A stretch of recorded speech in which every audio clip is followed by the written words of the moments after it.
Thanks for joining us, Cowboy Cerrone.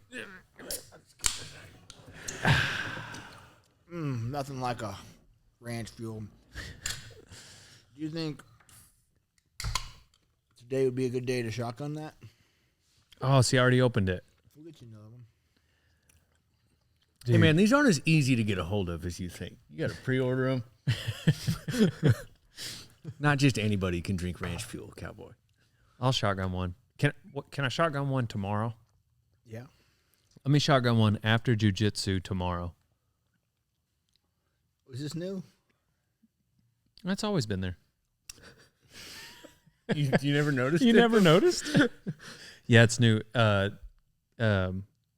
Cole's dad actually made that. This guy. Cole's dad made that. Look, it looks like you already have cauliflower ear. Yeah, the ears were the toughest part. He knew you were in doing jiu-jitsu. So Yep. Yeah.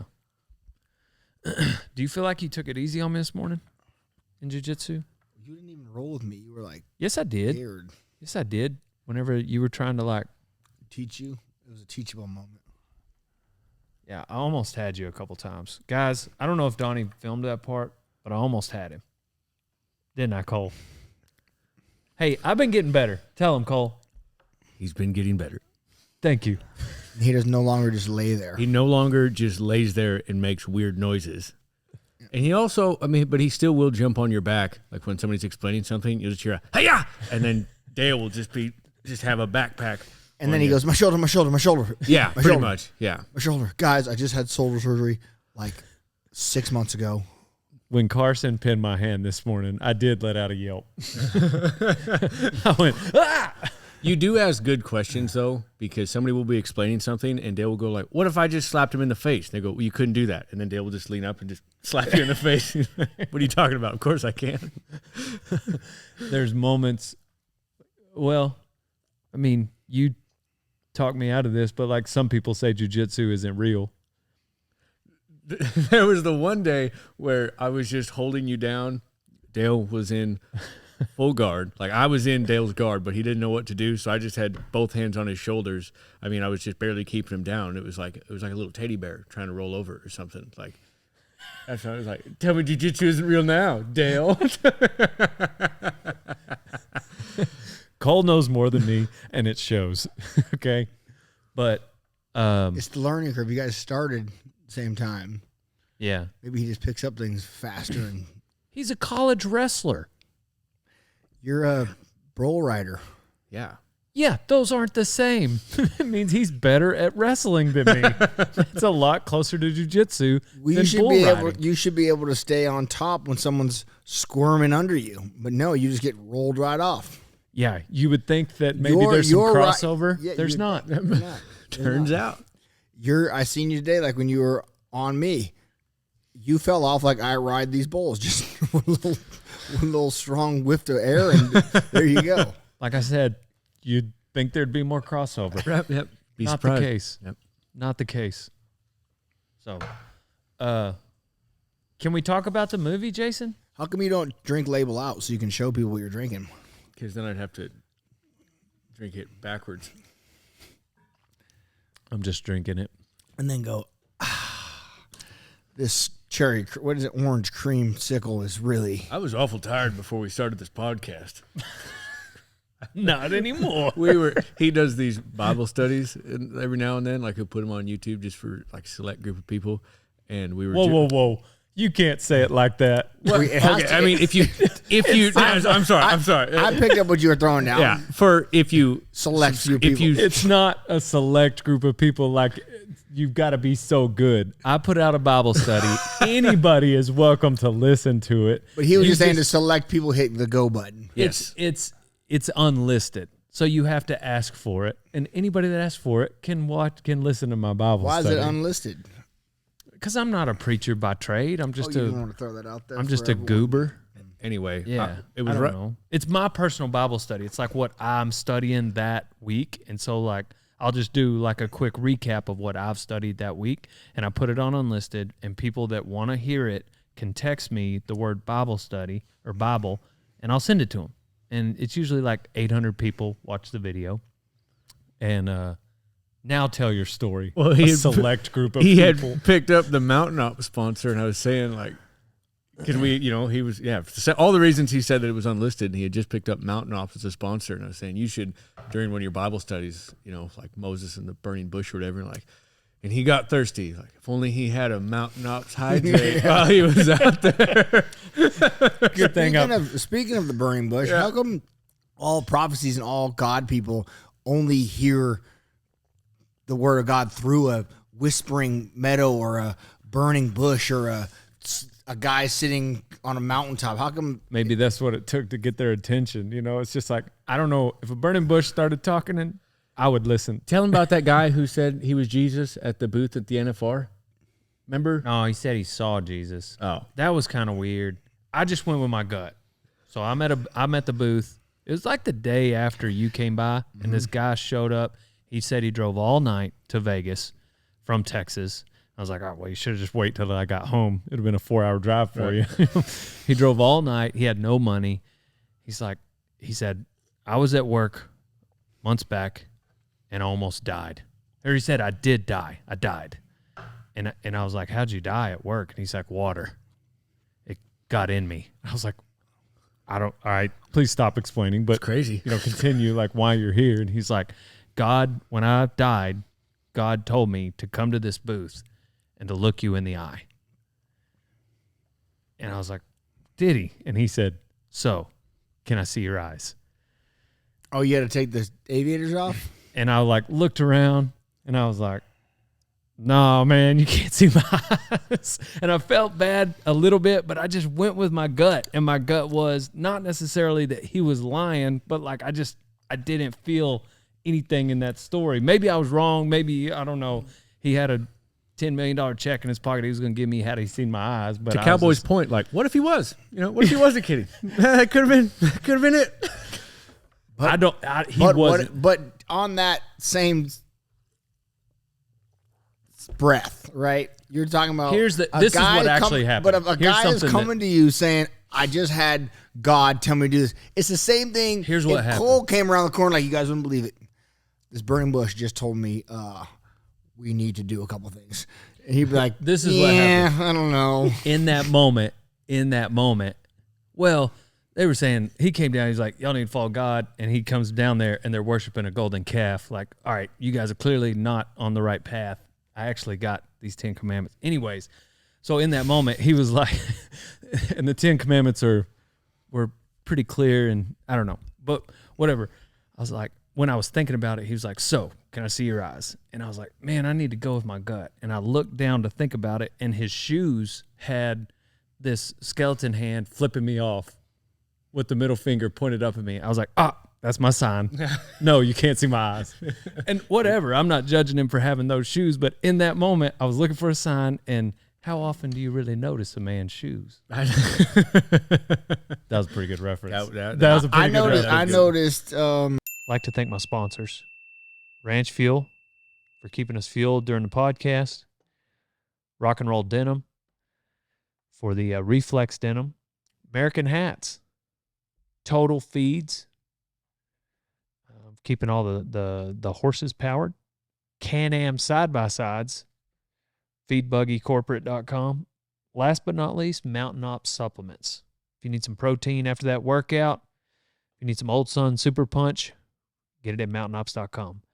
I'm Dale Brisby, and I'm on to the next one. Let's hear this story from Cowboy. Donnie's shoes today. I bet our EP over here. Did you catch my reference just now? Shawshank Redemption? No. Whenever Morgan Oh, Freeman? yeah, when he wears I walk. How often do you really notice a man's shoes? Oh, yeah. Cowboy has on these friggin' 10-year-old slippers, and he's like picking at them. He was like, hey, do you got any string I can sew these? Leather set. Listen, with your broke-ass acting, how much did you win in your career? $10 million? You've had these $80 shoes on for 4 years, and you want to sew them back on? My toe is talking. It is. Do you want... Put them up here. I have noticed that your shoe that The man likes the shoes. They're comfy. Apparently. I could have told you that. Man, these shoes. is he like this? Is he like this all the time, Matt? Just nickel and dime all the time? Yeah. Well. It depends. On the shoes, he welds in those. He rides in those. Yeah. He shoots in those. He would sled in those if he didn't get a sponsorship from Climb. Okay. You're the same way though. You pick and choose what you're going to spend money on. Pretty odd. What is it that I? Like your interns what don't is get some- shit. Okay, case in point. The carpet. As soon as they deserve it. Okay, the cold plunge. You didn't care, but granted, that one it provided good benefits. But the carpet. My grandmother got me. What are the benefits of the cold plunge? Let's see this. I don't believe there's Number any. 1, mental toughness. Okay, for sure that. For 2, sure, 3, I and get 4. that. Number 2, inflammation. mental You think acuity. so? Number 3, activates brown fat cells. Because you're just Need I go overloaded- on? You're overloaded in brown fat cells. Do you want me to go on? No, because I'm also on the carnivore, which is what else I want to talk to you about. The carpet for this podcast studio. Remember, there was the first one we had. This guy goes, "I have those exact dimensions. I can deliver it for Do we $200 Do we bucks." need a wrench? Can we get an need a intern to tighten a couple bolts on this thing? No, Yeah. Cowboy, it's a perfectly fine table that we're going to use. Yeah, the carpet. I did horse trade on the carpet. Yep. No, and I respect it. It was I'm like I'm he was stingy. like, I need $100, and I said, no way To it's deliver it, old yeah. carpet. I was like, I'll give you 25, and he was like, nope, I'll sell it to somebody else. I said, good luck. And deep down, I was like, oh, I really want that carpet. And so finally, he was like, all right, 50. I said, I'll give you 40, and I'll come pick it up. And he's like, okay, deal. Did you actually go pick it up, or were you like, And he Donnie, said- I need you to go pick up this carpet? And he said, joke's on you. I'd have taken less. I said, no, joke's on you because I'd have given you more. Who really lost here? Really got me there. Yeah. Yeah. All right, well, What else do I do that pisses you off? You've been granted full immunity. It doesn't piss me off. Full at all. immunity. You can say whatever you want about me. Okay. until tomorrow when you Colby you talk in the corner. When he first started the carnivore diet, he insisted like the only thing he could eat was ribeyes, which is fine. Good on him. But he would have us over for dinner and we would all eat burgers from he these would- and bulls, he- and he would cook himself a ribeye. And it was like, all right. Like he's the boss. He's the boss. I throw no stones. You are the boss. That is why you were in that position. Were they at least good Angus burgers, or were they like the stack frozen ones? Where you get 10 of them. They weren't You know what? Immunity revoked. Immunity revoked. I'm not gonna throw shade. It was like I was just happy for dinner. Like I'm not, but it was funny because then you'd be like, the only thing was like, Boy, man, this- this is a good ribeye. Oh, I bet. Okay. You guys want to smell it? Yeah. the burgers were actually bull meat. It So terrible. They weren't that good. They couldn't be. But they were the they other were. thing, They were we, good, We went through a season where I was cooking you guys burgers like 4 nights a week. and you were eating ribeyes 4 nights a week. Get it? I'm not angry. I'm just saying, like, it's not like I had y'all over for this one-time dinner. No, it was where every time. It was where every- we set a plate, placemats, and it's just like it was more casual than that. And it's just like, guys, I'm getting tired of eating only meat, so I'm gonna make sure it's a nice cut. I guess- get it. What else do I do? Dude, that's You got a list. I know you got a list. you didn't believe us that your pickup smelled for a long time. Like you got angry at me once when you was like, "Man, that pickup stinks," and he goes, "No, it doesn't." It's like, "Yes, it does." What are you talking about? It smells Which like one? The old one? The The one they just took to California. ranch pickup. I didn't think it smelled that bad. It smelled like rotten milk. until it started Milk. smelling bad. But it wasn't the fact because I wasn't saying it to like again to throw shade at him. Like Well, you were throwing shade. it's a nice pickup, but I remember he was angry. He goes, "No, it doesn't smell. Why would you say that?" I was like, I didn't say, why would you say that? Now you're embellishing. Yeah, and you're being kind of mean. Are you trying to hurt my feelings? 'Cause No, if so, you are succeeding. not. What pet peeves do you have of people fighting? I was curious of that. Like if you're either sparring or during an actual fight, do you have any like personal pet peeves that Yeah, when like, people talk. really? Like showboaty, yeah. That'd be crazy. Yeah. Not more sparring and training than on fight day. But like Khabib talks when he's whipping that ass, but that's a different kind of talking. Right? Yeah. But just during training, like shut up, like let's just get to work. So like would it be so you just don't like the talking, or do you not like it when like people try to create animosity? Like that. Well, are kind you of asking talking? me? Like shit talking? No, it would be more like showboating, like some new kid just like, oh, you can't touch me, like just talking shit, like playing sometimes I do it in the gym. Gym gets Yeah. yeah. You like it more like let's just get down to This business. is work, yeah. We're here, and that's my 5 minutes of training. That's my 15 minutes. You know, if you're in my round, that's my 5 minutes. So don't waste my time, because I'm old and I'm tired and I'm here to get in and get out. And don't screw around. Don't half-ass me. Like give it to me. So yeah, that's how I was towards the end of my career. Anyway, What percentage of your fights do you feel like there was animosity as opposed to 0. like a good handshake after? Yeah, 0. I didn't ever get. The only time I ever got upset was that God damn, I can't think of what his name is. Alex, what's his last name? Oliveira? I don't No, Alexander maybe. But anyways, him and his wife met my wife, or not his wife, his girlfriend.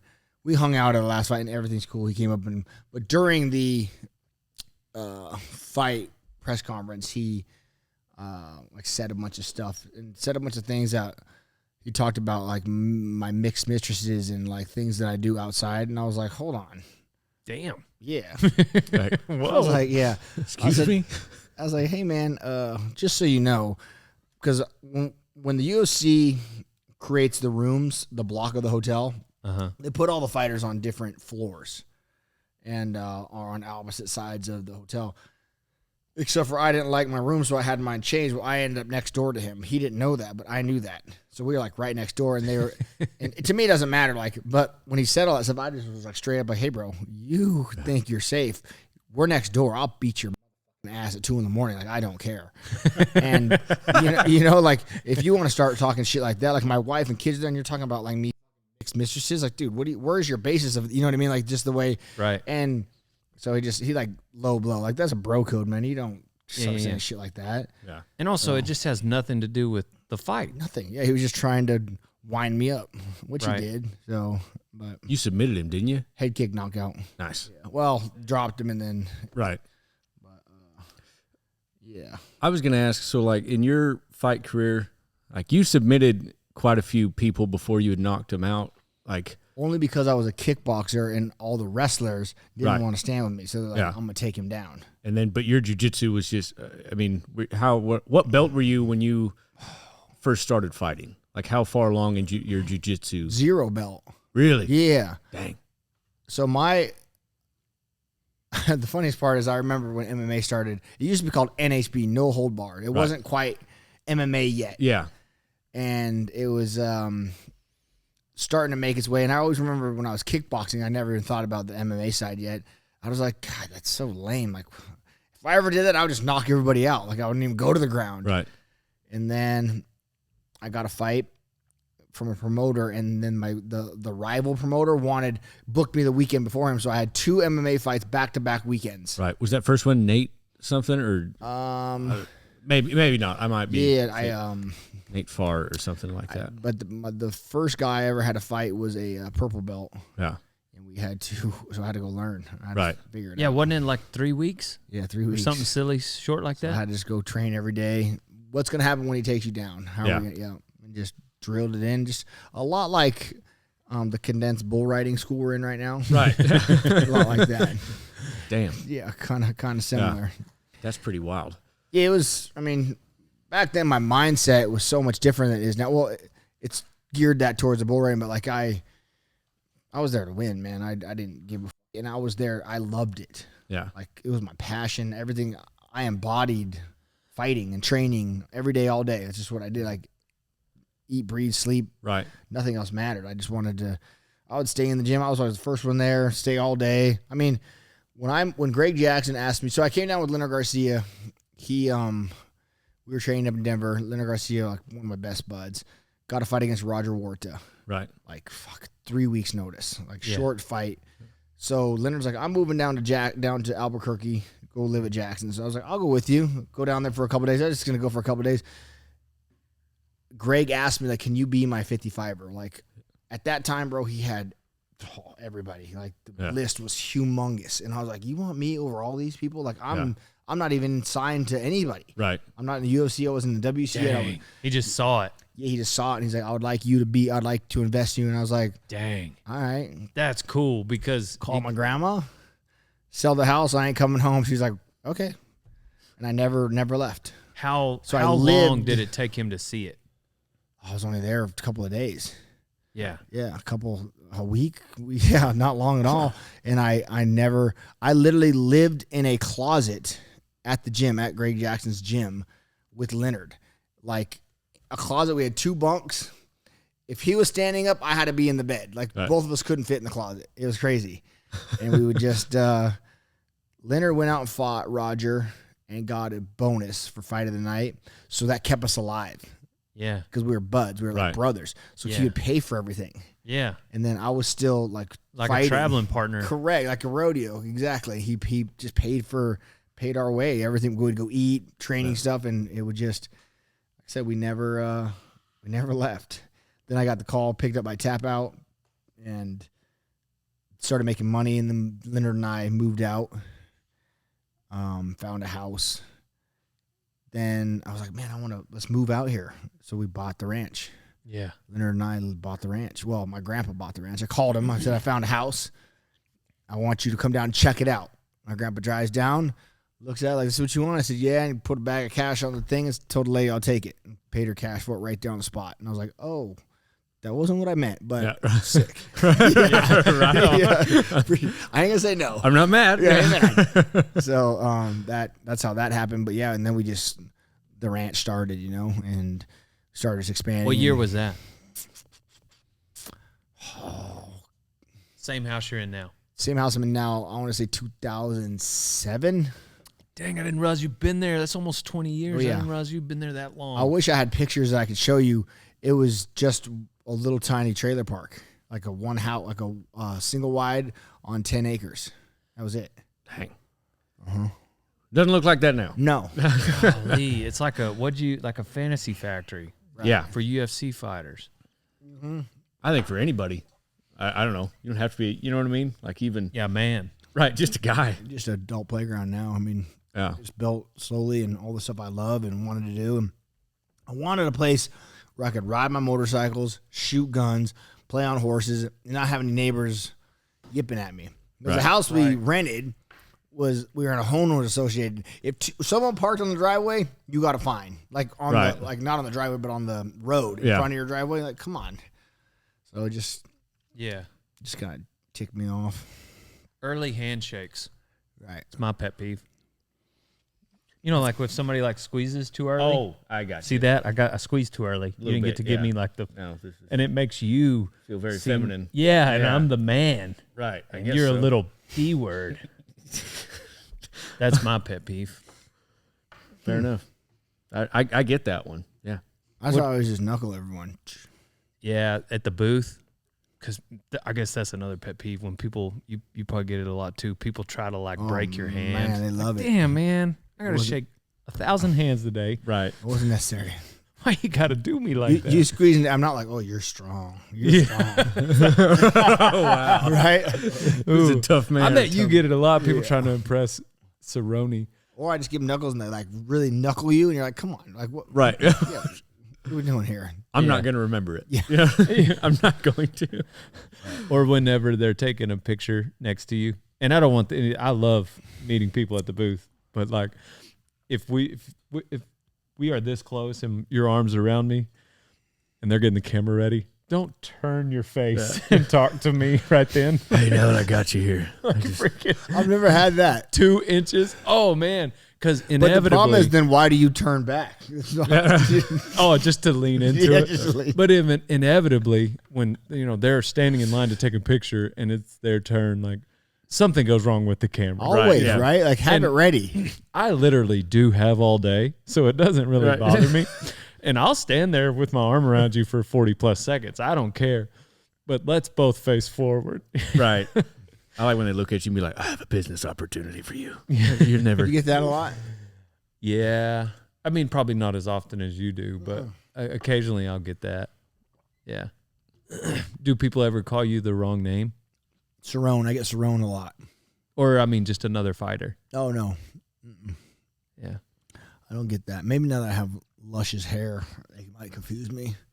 Dude, your hair. Somebody, but That's like something different. You kept the weight whenever you were fighting, or I was like rolling this morning. You kept adjusting it. It's just like so new, right, That guy doesn't know how to handle hair. right. That's how I felt. Kept falling in my eyes.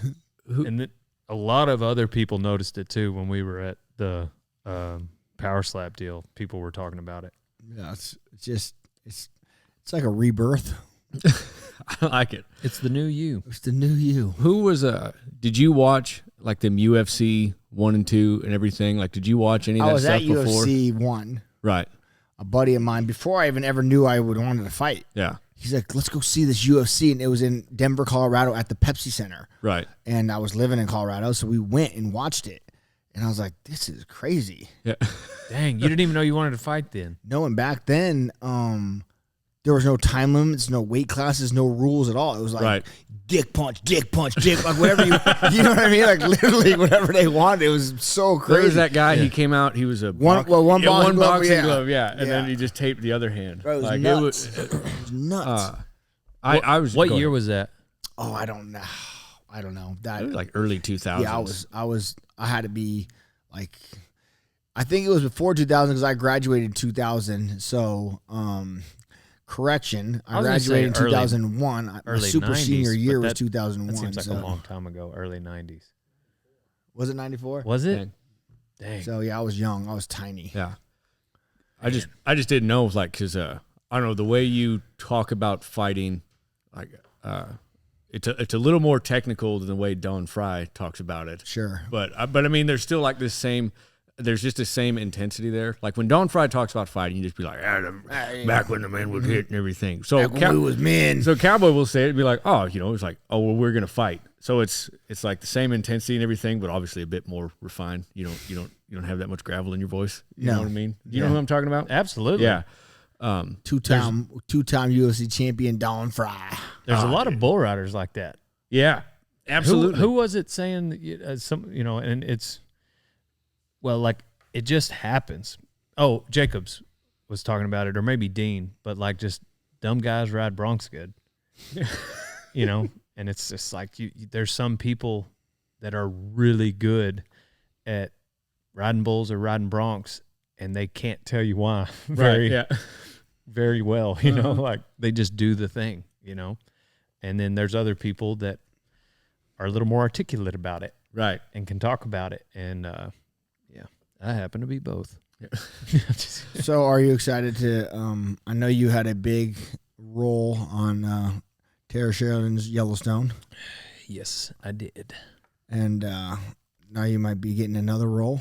Be pretty cool. Yeah, so it's this movie called We Are Tough. Men.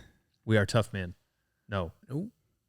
Rough. We Are Rough Men. Yeah. Also tough, but We Are Rough Men. Yep. So I wrote it. Yeah. And it took me about 20 minutes. no, I'm just kidding. If you wrote it, why did you write yourself such a small part? Modest. Yeah. And I wrote myself getting knocked out by Cowboy Cerrone. The whole movie is actually structured around this scene. Yeah. Right. It's called cinema. I wouldn't expect you to understand. Mr. Barbaric Fighter. Bull Riders, late 70s. Jason here is the director. You're all the things. Yep. And Cowboy is one of the bull riders that is robbing banks. That's really why I'm here learning to ride bulls is for that. for that role. Yeah, it has nothing to do with Twisted Steel. That's just It's accidental thing. That's absolutely it's called acting. yeah. Are you gonna? I'm like method acting. So I'm really trying to embody the role. So we might have to go hit up a bank. Just No, it's a joke. No, we don't really want the money. Keep the money, but put your hands up anyway. Hey, the Winnebago State Bank here would play ball. Like they would love it. That would be hilarious. And everybody, I mean, it's like classic small town bank. Like things move a little slower in this town. I just have a feeling I'd go in there and rob the bank, but then Slick cashing his check, the role you're going to be playing would be like, son, I just don't think you're going to rob the bank today. I've been packing this gun for 30 years. Right. This is the moment. Yeah. Yeah. So my method acting fake bank robbery might turn into a real gunshot. Are you gonna? I guess you are gonna have a stunt double ride bulls for you because No, I'm that's gonna- after retirement. Yeah, I know. I just thought about that. It's after you get The on 19th, Twisted Steel yeah. on the 19th. So So I might have to make a comeback. you might have. Well, you did. We'll just leave it at May. In May. Hey. And that's whenever we're shooting the movie. I guess it'll probably stretch further than late May because sometimes movies take a while to But film. yeah, I mean, I think it'd be cool to ride the actual bulls that were in the movie. I think it'd be awesome. Absolutely. Yeah. It would I mean, be. Tom Cruise would do it. I don't know. Tom Cruise would do that. I don't know if they'd let him. There's so much. Here's the thing. Like, I get Tom Cruise and they make big deals on him, like riding that motorcycle off, like he clearly did that stunt, and he flies. Pretty wild. And he flies. Sure, but a lot of those, had he not be such a point backer in those movies, he would not be allowed to do that. Right. You could ask Jason right now, like that shit would never fly. Yeah. Like there's been movies they won't even let me leave to go race my car. Like, oh yeah, no. Yeah. Once you're there. Once you're there, you're like there. They don't want you because they have millions of dollars in these movies. So if you go in and you start your scene, something happens, you go get on a horse and you break your leg or even die, Right. they can't finish the movie. Yeah. Or you can't finish the movie with a cast on. So liability wise, they don't allow it to happen. There was a story that I think it was another actor talking about Tom Cruise, and he's just talking about how they wanted to do a stunt. He goes, so I went to the stunt guy, and he says, I told him about it. And the stunt guy said, we can't do that. And then he goes, so Tom Cruise goes, so I got another stunt guy. Yeah. And everybody laughed. And I was thinking, that poor guy got fired for like saying something that was obviously dangerous, like doing his job, for doing his job well. You know what I mean? Yeah, that's true. I don't know. But also, like, I mean, do the right thing for the right reasons, and then you live with the consequences. Fair enough. If you're going to make a stand for that, that's fine. That might be the right thing to do, but then you got to live with the consequences. That means you get fired. Right. Yeah. So sometimes doing the right thing doesn't always mean it's going to work out in your favor. Yeah. That's a But on his behalf, like the dude could get seriously hurt, but Right. who knows? I would love to do all my own stunts. I enjoy it. Right. But think about this also. Let's talk about movies. You're my stunt guy, or you're just a stunt guy that they hire to do my stunt. yeah. If I'm Dale's the director, Dale, I want to ride that bull. Okay, Cowboy. Sure, you can ride that bull. But now he doesn't have a job. Now we send him home. Right. He didn't even get the call. So now I just took food off of your table when you're a stunt guy in SAG and you're also wanting to work and make a living. Right. I just took that from you. Yeah. So you got to think about it like that. Like Yeah. you're already the star of the show. You're in the movie. You're already there. All this guy has, his main job is to make you look cool. Yeah. Right. So he's probably a better bull rider than me anyways, and he's probably going to go out there and put the boots to it and make me look better than I would actually look. Right. Or he's going to fall down the stairs better than I actually would. So why would I take money away from you and risk me getting hurt? So some of the things is just stupid to do when, like, it's cool to be like, yeah, I did that, I guess. But Yeah. at the end of the day, I'm taking 100%. money out of your pocket. Yeah. That's already budgeted. It's not like the movie's like, oh, we can't afford that. You need to fall down the stairs. Like, man, we already got it. It's already in the budget. Yeah. Maybe there's cinematic benefits at times, but if the main benefit is your ego, then I think you're exactly right. Especially if like, all right, you're already getting paid for this movie. You're already in it. And you're already in it on a buyout. So if I come to Dale Brisby, I wouldn't put you on a daily rate. Like they're gonna be like, Dale, we need you for this many days. Here's $60,000. This is what they're gonna offer you. You're gonna go back to your lawyers and you're gonna come back and be like, I want a Winnebago to sleep in. I want red Skittles and I want Just fruit one punch. second. 1 second though. Are you saying that when I come in for this 1 day part, I need to charge Jason $60,000. Oh, that's Those are his words. Those are his words, Jason. yeah. Draw it up. Draw it up. That's my starting point. But anyways. But yeah, so you get to make all these rules that you're what you want, and then they'll come back like, nah, we're not gonna go through a bag of Skittles and get you the red ones. That ain't gonna happen. We'll get you a equal Winnebago RV you can stay in. Like, and so it all comes down to that, and then the days you can work and how you want to do it. But your stunt double, you're coming in for only 1 day or 2 days, so you're not gonna have a dedicated stunt guy. So they're gonna call you and they're gonna say $3,500 what the stunt double gets paid for the day to come in, and let's just say you get shot and tumble down some stairs. Right. It's a big hit. He has to go, and the director wants him to take one hit down a flight of stairs, which means he's got to hit the center and clear the rest of the stairs. Like it's gonna hurt. Yeah. Well, on top of his money he make, they give him a stunt adjustment, so he's gonna give you, I don't know, $500 to $3,000 to take that fall on the adjustment. So you're now taking, if you were to do that, Dale Brisby, you don't get any of that money. Right. Right. So you just took possibly $9,000 away from this guy that could have made, who's been because of COVID, it hasn't worked since, and now he needs the money. So you wanted to be like, I took that hit, just took $9,000 away from this guy. You're getting paid anyhow. Not to mention, on the size of his adjustment and the days the stunt player works, is how big of the pie he gets on the residual check after the movie comes out. Right. Right. So not only did you take his immediate income, but you took possible income down the line from him. Mm-hmm. So it's just, it's like, man, they're here, they're there. Why not let them work? Yeah.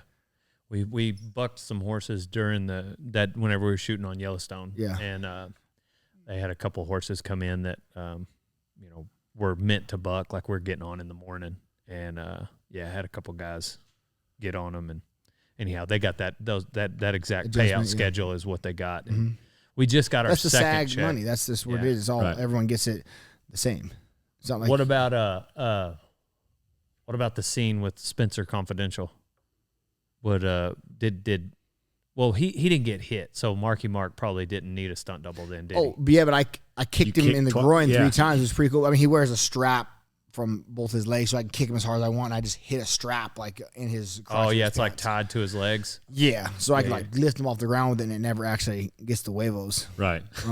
Oh, that's handy. Yeah, it's kind of cool. We could do it right now. It's really just run a strap from one foot up your pant leg, down the other one, tied to your other foot, and you could just take your word for it. Yeah, no, you'd be like, go ahead, give me all you got. Oh, that'd be a funny. It would be pretty funny. Yeah, just like a toe strap or something. Yeah. That would be. So Spencer was cool.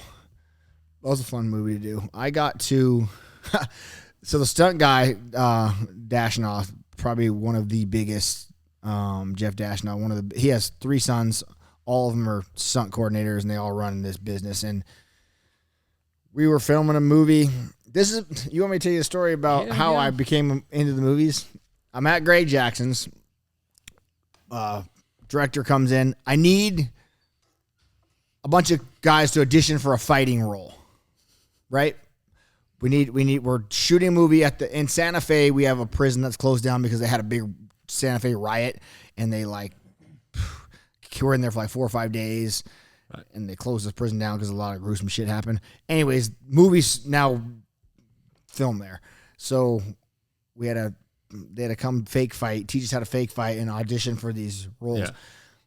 Paid $100, so we were just extras. We were just like a big riot happens on a movie, and we're like all fighting in the background. So no big money, just extra $99 what we get paid. Dang. All right, fine, I'll go do it. Well, what they didn't tell me is how bad they treat extras. Number 1. Number 2, we're in a maximum security prison. Ooh. And they also didn't tell me that there is a gas chamber in the basement. What? Yeah. So I was like, huh? So at lunch. Are there inmates in there? No, it's completely condemned to close down. Okay, cool. And we weren't allowed down there. But they can't say there's a gas chamber and then leave it at that and walk off. I was like, huh. Where are we? So of course I have to go downstairs and go look in the gas chamber. Yeah. And so I go down there by myself, and there's a lot of people murdered in this prison. Like, it was really eerie, like the eeriest, like hair on the back of my neck, like I'm walking down this long corridor, dark, pitch black, and here comes this guy with a flash. I went and saw the gas chamber, and I sat in it, and all I could think of was the door closing shit. Like, I was like, okay. And I like got it. But I had to go sit in it, and then I had to go run around and sit in like the viewing area where the people can like watch the action. Yeah. But it was really creepy. And then death row is literally like next door to it. Like one cell, you walk out and you're in it. It was kind of cool to see. Right. So this guy comes out with a flashlight, and he starts pointing his finger in my face, like yelling at me, like, "Wow, blah, blah, blah, how dare you?" And I remember I looked down the long pitch black corridor, and I looked down the other one, and I was like, "Oh yeah, who the fuck you think you're talking to like that? Like, I'll beat your ass, right? Like, are you crazy?" Well, on movies, you can't talk to people like that. They can talk to you like that because you're just an extra, but you can't talk to a PA like that. Yeah. So, tube chirps on the radio. Basically, that was my free ride home. I got kicked off the movie set. And I was like, man, screw this. This is stupid. Like, that was no fun for me. Right. I hated movies. Yeah. So I had a couple of opportunities, didn't happen. So I jump on a flight to LA, and I sit next to Jeff Dashnaw, which is one of the, like I said, top. Just like yeah, by right. random you did? Just by random. That's and wild. He and his sons were a fan of me. So Jeff's a real good guy, and just starts talking to me like, hey, I got this movie. Would you like? And I was like, nah, nope, I don't. Sure don't.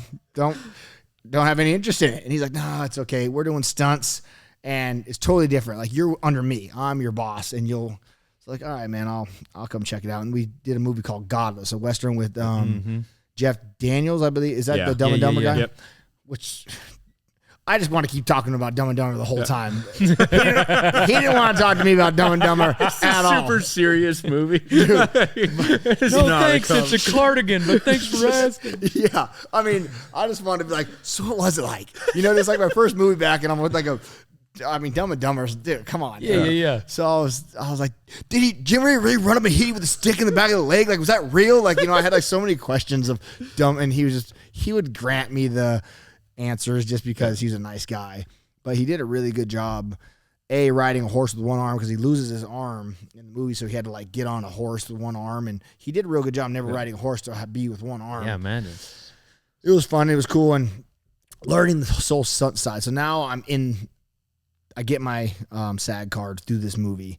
So in the Dashnaws have a bunch of movies like Equalizer 1, Equalizer 2. Now I just start doing all these big time movies, and I'm loving it. But now I'm getting into a point where I have a good presence where I look good on camera. So I get these smaller movies that are like, we need you to come say one line, then you get your ass kicked and you die. Right? So, and I started doing these movies, other stunt jobs, where they would, a couple lines, but then you die. A couple lines. And I was like, finally I got to the point where I was like, I don't want to do those anymore, because I don't want to be that guy. I don't want to get like pigeonholed into the tough guy. Right. Typecasted, correct. So I said no to that, and me saying no to that was the best thing I ever did, because real jobs started coming. But I get calls all the time to go do stunt work, and it's hard to say no, because I enjoy it. It's a lot of fun. You get to go do a lot of fun stuff. What's the ideal call that you could get? Oh, I'll leave The We Are Rough Men kind of deal? Of course. You are going to understand. It's like right now, if we were all in a Civil War movie, it'd be hard to run our lines back and forth talking like maybe back then how they spoke, or maybe we were British soldiers, you know what I mean? It'd be hard to, but when you sit in the outfit and you're in the set, oh bro, it's like like Halloween night. It's just so fun. and you're with people that you enjoy to be around. Right. Yeah. It's a lot of fun. Super cool. And it's like my new hobby. I love the shit out of it. And we were just talking, Jason and Matt, my videographer, because we do a bunch of shorts and stuff at home. And it's fun to get dressed up with your buddies and go do these little shorts and just practice your lines and practice delivery. And you guys are on camera so much, it wouldn't be an issue with you. That's why I don't think coming up on this movie, you're going to have a problem. You're not going to get there and like, what do I say? Because I think I'd be prepared for that. The other thing that I'm okay with is like, all right, do it one more time. All right, do it one more time. Oh no! All right, do it 19 more times. 19 more times. All right, do it 7 more times. Yeah, all right, we need a 5. Okay, now we're not going to use any of that. Yeah. Do it again over here wearing this. We And want. I don't know. I guess like to me, that's literally that is the job. Yes. You know, like being able to deliver it really good one time is not But the that's job. your money shot. So Right. they're going to do a wide. Yeah. They're going to come close in. They're going to shoot you. And then they're going to flip around and they're going to get your money. And that's the only time you really need to nail your lines and nail your shit is when they're on the money shot on you. If you have a good actor sitting away from you, it doesn't matter what you say. I could say my line and you can fugazi bullshit and then I could just give you the next one. You could be way off. So Yeah. if you have somebody who's good across from you, you can and feed your lines, you're good to go.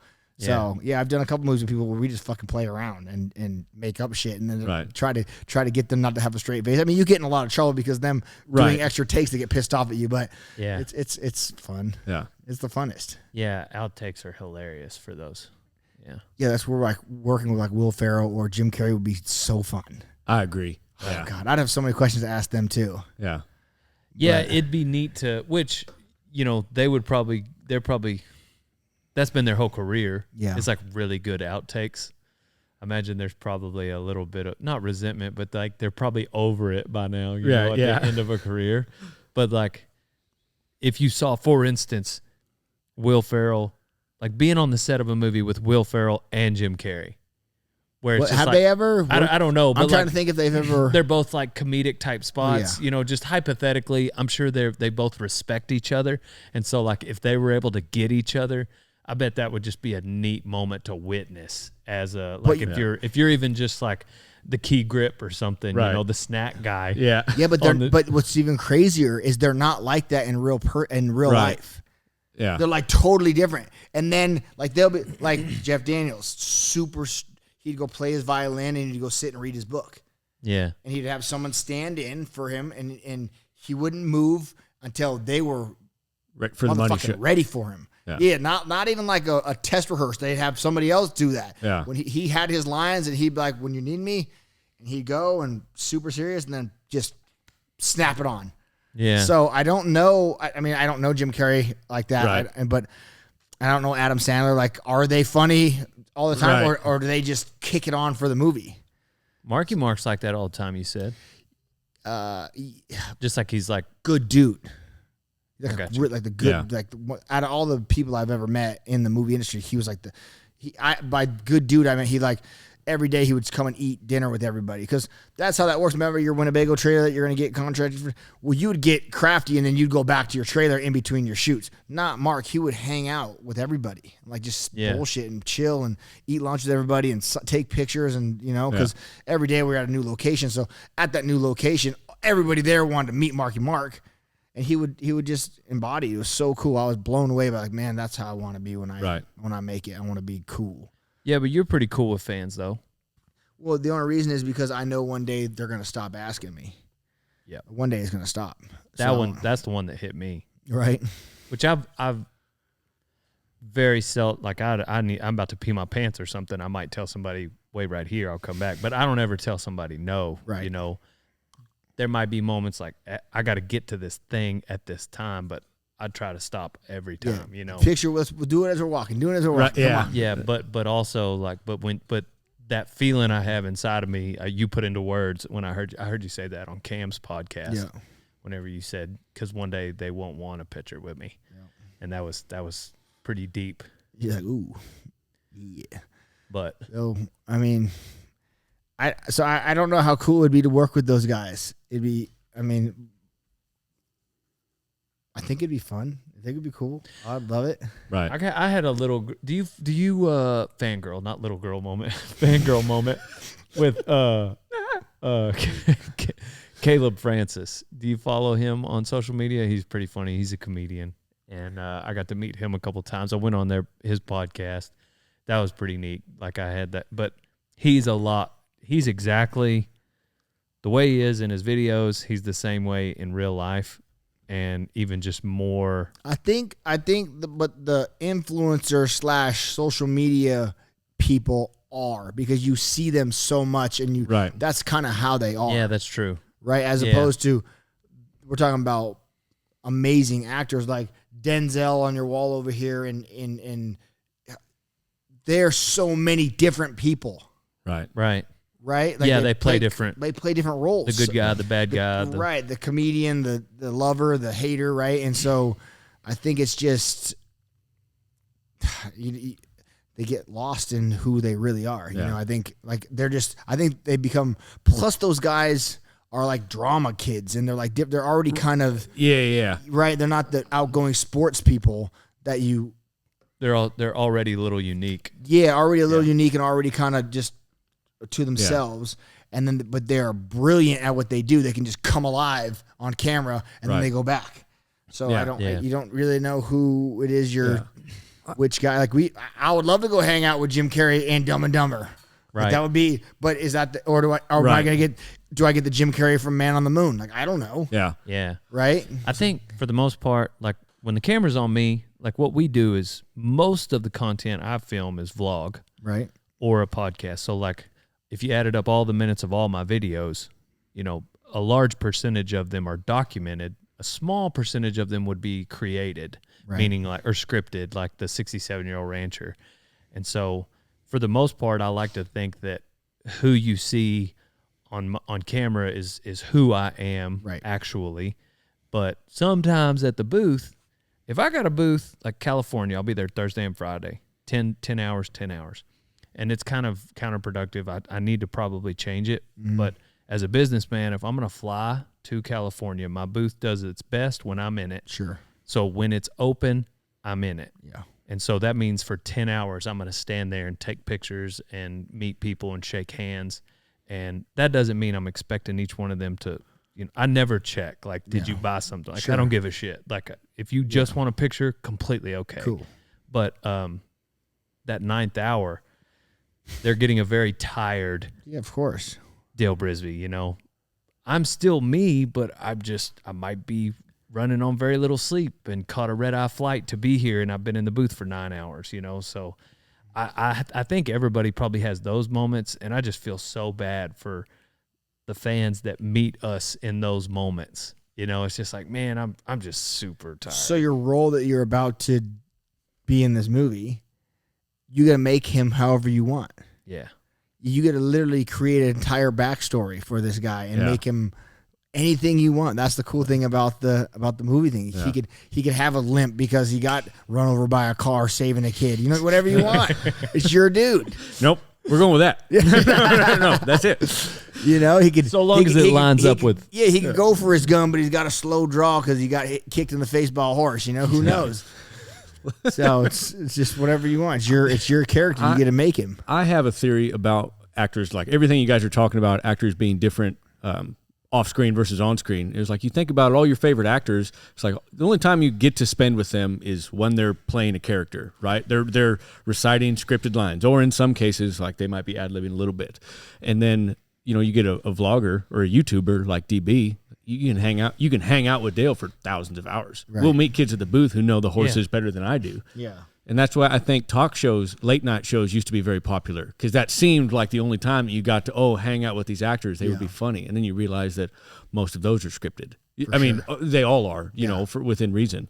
So I just think about it with us. It's like, you're not a movie star, you know. Like, no, you've gotten to hang out. You could hang out with Dale Brisby every day for 1,000 days and learn everything about it. Yeah, you know, you get to see everything where he's not playing a superhero. Yeah, that's all you know him as, right? Exactly. I'm sure Robert Downey Jr. is a really cool guy. Yeah, I'm sure he's a cool guy. He's probably not like a closeted genius when it comes to soldering, you know, things. But you're talking about Tony Stark? I'm sorry. Yeah, maybe he is. He probably is. But Cole here has a dream of writing, like a writing. Yeah, scripts. like a Taylor Sheridan. Yeah. He finished. He helped me finish my movie script for The Adventures of Dale Brisby, Riding Bulls and Bunch of Fools. Comedy. Right. But and he writes pretty much anything we do that's scripted, and then some of the things that's unscripted he'll write for us. Wait, the Dale Brisby movie is supposed to be a comedy? It's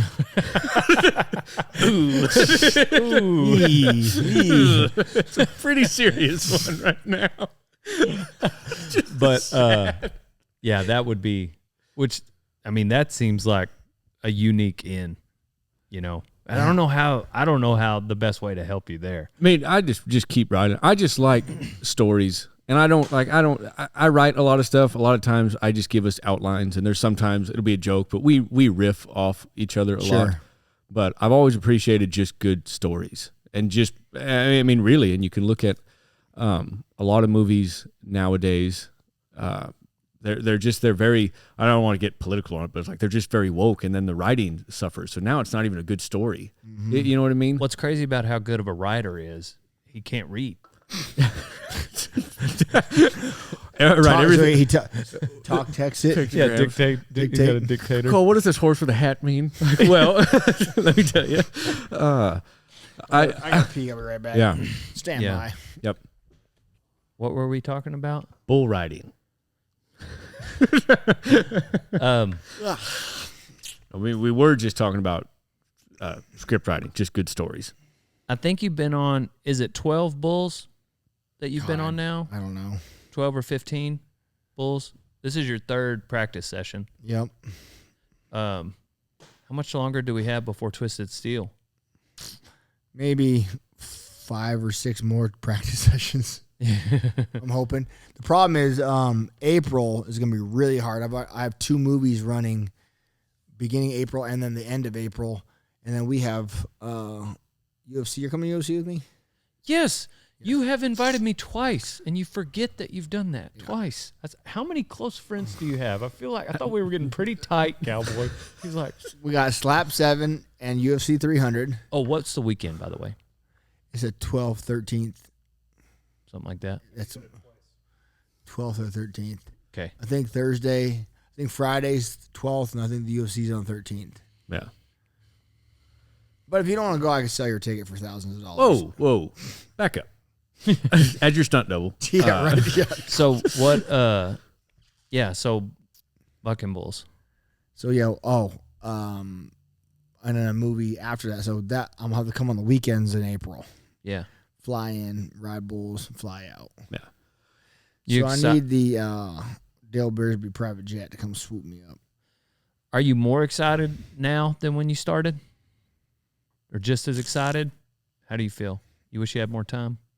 I wish I had a lot more time. In my overall view of bull riding now, it is nothing like I remembered it.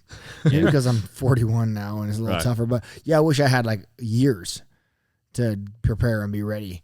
But we don't have that. We got to cram it all into 3 months. Yeah. And the injuries is the hard part. Like once you pull a groin, I don't know for all you people listening, but if you pull a hamstring, it takes a while for that shit to heal. Right. It doesn't just. It's just not like a bruise. Like in 2 days, you're like, oh, I'm good again. Like it takes weeks. So months. Yep. Whenever people ask me, like, about your progress, like that's the biggest thing. I mean, it's like UFC Hall of Famer doesn't come with, with just a free ride on your health, on your health sheet. No you know what I'm saying? Like you got a lot of injuries. You got a lot of just little things. Your wrist, like your first bull yesterday, you're like, dude, my wrist is killing me, and you're growing. That's the biggest deal, which thankfully this practice session hasn't affected you. But Correct. if you got, even the age thing aside, but if you have a healthy Cowboy Cerrone with this mindset, as an elite athlete, then it's a whole different ball game. But like having to negotiate with these injuries is Tough. That's tough. It's really hard to tell you to tough it out, man. I'll say. I don't like that it's my job. Yeah. No. It's all right. We're going to get it. Yeah. We're going to get it. Tonight's going to be fun under the lights. Get on a couple over the groin holds up. So far, so good. I don't know. Yeah. You talk about it's not the same as you remembered it.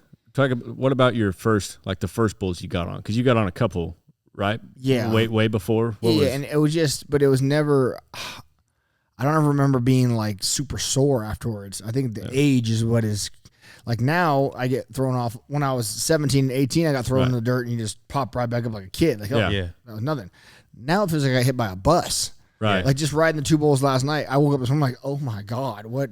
Oh dear. So just the age has but I guess I got the old man strength now, so I can hopefully bear down a little harder and the mind to remember what I need to do. I was hanging out with the Steiners, who you're friends with, and the granddad, Bobby Steiner, world champion. I want to say it was like early 70s. Mm-hmm. But anyhow, we were barefoot water skiing, or they were. I was wrecking out, and he was 68 at the time, and so that means it's like 5 years ago, and he's barefoot water skiing, 6-pack abs, at 68 years old, and he got in the boat and he's like, "Yep, Clint Eastwood said, don't let the old man in." The old man in.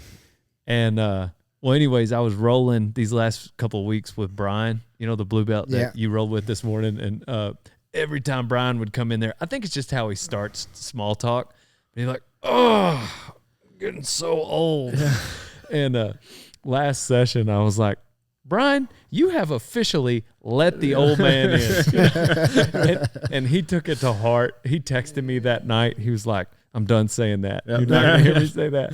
But my point is like, as far as like staying youthful mentally, I mean, you retired from an extensive career in fighting. Like, do you have anything that you see in your next 40 years, like mentally, that you feel is going to help you stay young? Yeah, I mean, hopefully staying with all this acting we're doing, because you constantly have to stay sharp and remember lines. And Right. like, yeah, when you guys write it, it's a lot easier for you to know what's going on because you wrote it. Yeah. When somebody else writes it and you need to say it and portray it the way that they want you to, it's a different Right. game. So Yeah. remembering the conversation is sometimes tough. Yeah. Yeah, that could challenge you mentally. Mm-hmm. Physically, I Sharp. can see you not slowing down. No, physically, I want a 6-pack when I'm 62. Yeah. Stay sharp, stay strong. I don't know, man. Like, you just came from snowmobiling Yep.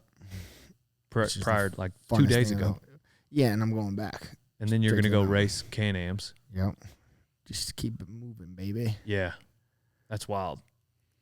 Yeah, you're an action sports guy. Love it. Anything that makes your asshole pucker. Yeah. Except like sharks, right? Like, we don't need to do no deep water diving. I've swam with sharks. They don't really scare me. If you're going to encounter a shark, wouldn't you rather be under the water with it, like scuba diving? I don't want nothing to do with the shark. I know, but I'm just saying, if you had to meet a shark face to face, at least you could see him coming and see, rather than you just on top of the water swimming and get great whited out of the water like Yeah, that. yeah, yeah. I'd rather be on land. Yeah. Yeah. I'd rather see one on land. Yeah. If we're I- really going I brass have tacks. that pucker factor, like, thing that I want. Like, there's some things that just, like, they're just not on my list. Like, skydiving. I mean, I might do it one day if we're right there, which I'm terrified of heights. But the one thing that gives me the pucker factor right now at this point in my career would be stand-up comedy. Yeah. That would be something that... Well, because you're not funny. Exactly. That's what I keep saying. I'm going to be ousted. What if they all find out This is a terrible dream. that I these told you are about all Cole's jokes that. They're really not. They're really, that I just recycle? it would be funnier if I did write your stand-up. It was like, that's not how I wrote it. You're No, butchering it. You are funny. You were funny before I got here. You're still funny. What do you think, if you were in a room, like a 10 by 10 concrete room, what do you think the largest animal you could kill is? It's just you and your let's say you're naked. You don't have any like belt or shirt to help Can I you. have underwear on? I Yeah, feel like that should you- make a difference. All right. You Okay. can have Yeah. underwear on. You know. Just, to be respectful. To be respectful. Or at least just for imaginary. Yeah. For imagination's sake. Okay. For What do you think argument's sake. the largest animal you could take? I mean, at first I want to pick an animal, like something that's a little more defenseless than others. Like what? Let's talk about it. I mean, like a horse. A horse would murder you. No, horses are not aggressive. A bull would murder me. I'm talking. Okay. I'm going to run the horse around This until scenario, he dies. yeah, this scenario, you don't have a lunging rope. You're not in there just Yeah, sweating. I'll chase them. They're scared. Horses are He's gonna scared. rear up. This is like So- a rabid horse, If they're all aggressive. very aggressive, and Okay. you're in a concrete. There's nowhere to go, and the bell rings, and they're coming at you. Okay. So a horse would be a little much. yeah, One I kick could from a horse, maybe you'd take be like a Pigeon? maybe a ferret. a ferret. He'd bite you and scratch you pretty good. You think? Yeah, a you're rat. right. So maybe a squirrel. Squirrel still. I could. Huh? Donnie Yeah, does have Donnie has a domesticated pet squirrel. It's not Really? domesticated. It's a wild squirrel, yeah. but he has it. We've had this debate before because we've talked about would you rather fight a monkey or a raccoon? And I am adamant on a raccoon over a monkey. Well, yeah, Wasn't- monkey's strong. Right. Should we X out the part where he has a? Because can't you get in trouble with that? Didn't your brother get in trouble for having a pet bobcat or raccoon? He had a pet raccoon. Technically, it's not Yeah. his pet. Right. Yeah, he He just just- rescued it. Yeah. And He's it gonna lives- turn it out. We'll just go back to it then. But yeah, his brother had the game warden showed up. It's like, do you have a pet raccoon? No, of course I don't. And he showed him a picture from somebody. He was like, is this not you walking your raccoon down the street? And he was like, you got me. Got me there. He took his raccoon on a walk on a leash, and somebody took a picture of it. They and need exercise. So the game warden showed him a picture of him walking his pet raccoon. And he was like, yeah, that's me. That's me. Yeah, I had a pet raccoon. Yeah. So, but still on this debate. So it's how big's the room? 10 by 10. A 10 by 10? Corners, not rounded. It's a 10, it's Yeah, square. you got corners. I can't back him into a corner. I don't know, man. A horse is a tough one. It's not even the fact. Okay, if it's an angry stud horse like coming at me and everything. Yeah, pulling I at can't- me. Hey, he's no. coming at you, Yeah. clubbing, boxing you down. He's got me. But what about like a steer? Could you think he'd get a steer down? I just don't know if I could kill one. Yeah, but a steer would just run you into the concrete wall It over would and try. over and over. Yeah, but I mean, you'd have a chance because if you could get in the pocket, Right. and get him laid over on his side, get a hold of his front leg. Right. I mean, I don't know how you kill him then, if you're naked. Yeah. But like, then you got a chance because once you get, if he's a small enough steer, Yeah. or even a small enough bull, once you get a hold of their front leg, Yeah. it's almost like jiu-jitsu. There's like a spot in there that you can really maintain control of that animal. Right. And it would just who got tired first. Yeah, to who be would get honest. tired first? But Yeah, really finishing them off would be hard. They're tough. that would be difficult. that would. You're be. not going to choke them with one hand. Yeah, I'm thinking 100% me. Like anything bigger than a raccoon, like it starts to get iffy. Yeah, a dog would A be big iffy. dog would. Yeah, a dog would tear your ass up. Yeah, a small cat would. Let's Hey. face it. You know. You're the one asking the question. What would you be able to take on? Yeah, a cat. Yeah. I think I could kill a cat. Yeah, he'd come at me all crazy. He'd probably latch on. I'd grab a hold of his tail and just I'd Yeah. do like Loki did, like Thor or Yeah. Hulk does with Loki. Yep. Yeah. Yeah, if it's got a good enough tail on it, I could maybe take a dog, I'm thinking a pigeon. like a small dog, small like a chihuahua. because you could do that same thing with a small dog. Yeah. Yeah, coyote. coyote. I've heard of people killing a coyote like that by their tail. Yeah. I don't know. You know what? Yeah. It would just be tough. But even then, see, because in that we're just not being creative enough. Because like a large alligator, you can get behind them pretty quick. You know what I'm saying? But How you killing them, gonna I don't kill know. it? I don't know. Yeah, but if you miss, I don't want in a room with an alligator. I don't either. Hard pass. Hissing at you. Hey, speaking of hard pass, Donnie Garrison texted me and asked if either me or you wanted to ride their ranch bronc at a ranch rodeo in Snook, Texas. I told him hard pass for me. And then he said, well, I sent a GIF saying hard pass. And he said, well, yeah, but what about Donnie? You want to ask him? I said, I'm going to go ahead and answer for him and tell you no. We have nothing to gain from getting on a ranch bronc. What's a ranch bronc? It's like putting a normal saddle on a bucking horse. Why would And you do riding. that? Well, like at a ranch rodeo, that's how that's the ranch bronc riding at a ranch rodeo would look like that, rather than like the what's up? Is the reins different? Everything's different? No, same rein, and the saddle's very similar. I could show you the differences if I had one in front of me, but it's just a normal ranch saddle, but it's ranch bronc riding compared to saddle bronc riding is like a street fight compared to boxing. So like in saddle bronc riding, there's fundamentals that you can execute, get really good at them.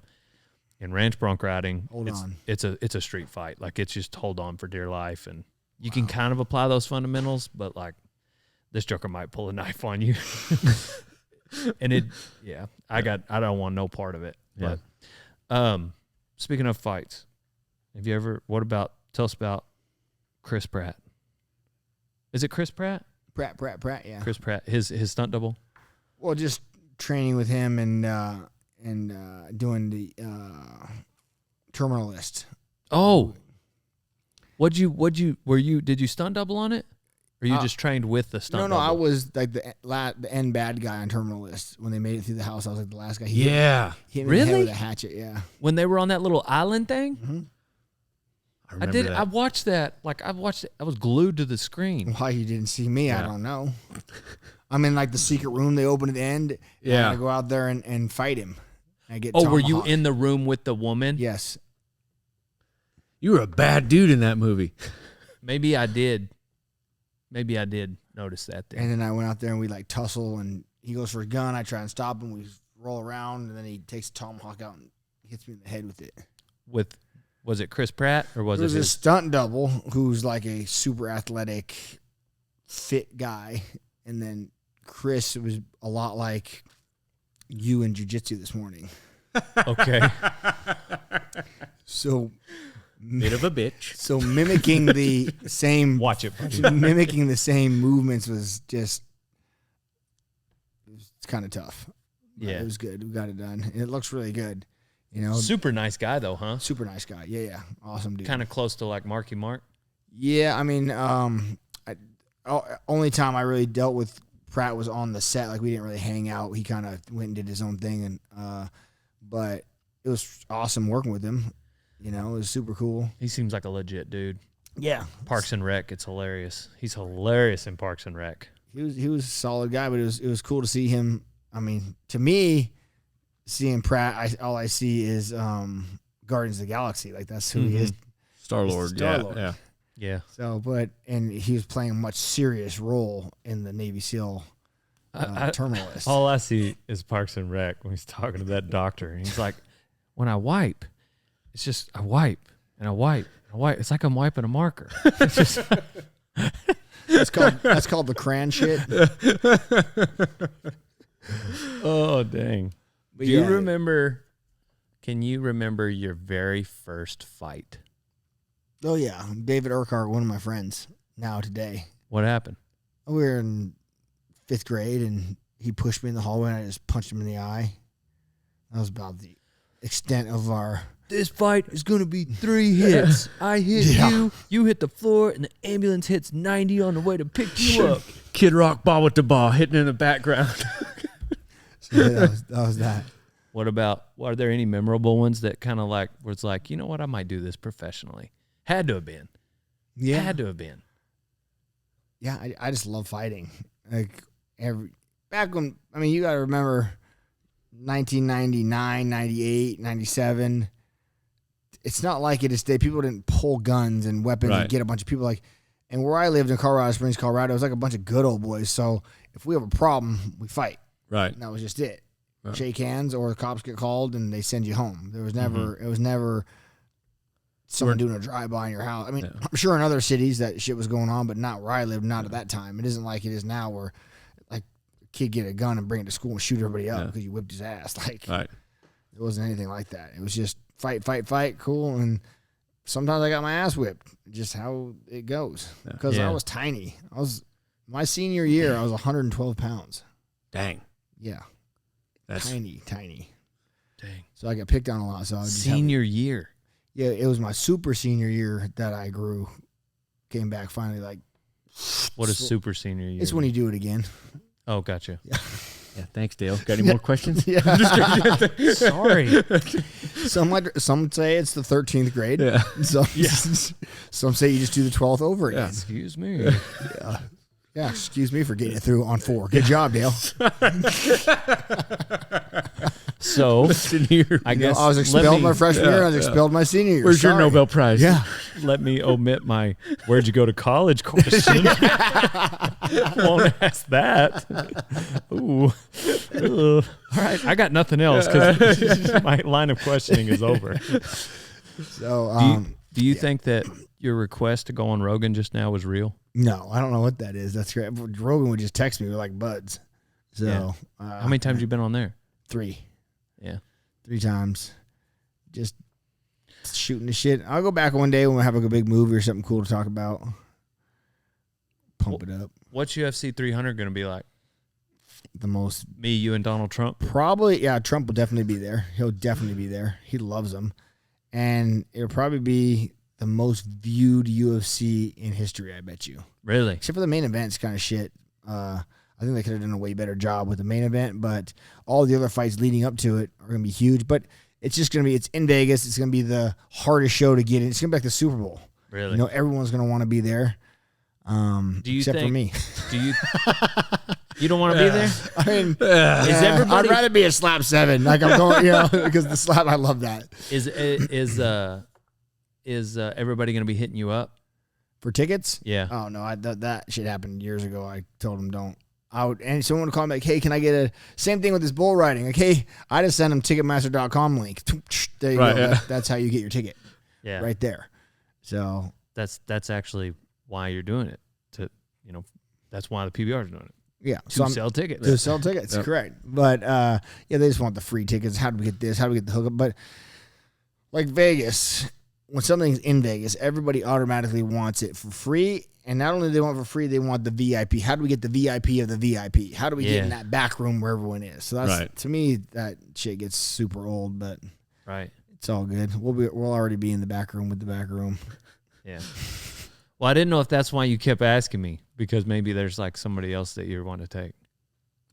No, I would have not asked you. And I'd have been like, oh, I asked you? Yeah. Ooh, shit. That's weird. I'm not even Oh, going. so you're just I'm not going. I just keep forgetting. so you just like making sure, like, man, I really hope Dale's coming. Well, That's yeah, what it is. yeah, that's what it is. I know you enjoyed the slap, so I just want to make sure you wanted to come. So Yeah. it's me, you, and Joe. Joe. Yeah. Who Joe? Rogan? No, your boy, No. the Terrera. Oh no, he's not coming to this slap. Zach Brown and Tom Brady. no, Tom Brady will be there though. But that's who our 4 is. So it'll be fun. It'll be us with them. Who's the 4th one? You don't remember? What is our knife maker buddy's name? Neil. God Adrian? damn it, I couldn't think of his name. It was Neil. Oh, like with the beard, like the Hawaiian. Yeah, the looking Hawaiian guy with from the Kids top- Camp. Yeah, top so knot. he's coming with us. He seems be the like 4 a of us. very interesting character. Samurai.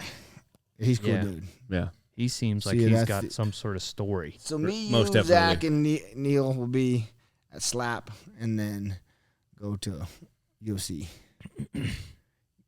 That's cool. I like that they're in Vegas. Yeah, I mean, the $299 and down in Florida would have been cool. Do you think they were trying to get Connor? Like, why did it take him so long to announce it? Were they trying to get somebody special? man, here's the thing with Connor. He got a lot of money. Yeah. It's hard to do anything when you got a lot of money. Right. So, Like, why would he do it? well, yeah, and everyone's like, look how big he is. Well, he did Roadhouse, so he fucking got all juiced Right. up for the movie. I don't know if he's actually juiced up or he just Yeah. worked out, whatever he did. He got all bigger than he's supposed to be Yeah. at 155 for the movie. Yeah. So now he's got to come back, and if he was on any performance-enhancing drugs, he has to let that clear his system before he can come back in. Because Which there- takes how long? Not that you would know from experience. 6 months, maybe, probably. Yeah, I have no idea. I've never done it till now, and now it would take me 6 months to get clean. So the problem is I have to validate a clean record before I'm even allowed back in the testing pool, because if you go into the testing pool and pop pot, you're suspended for like a year or 5 years, whatever. Like Right. Diaz got 5 years. Yeah. Damn.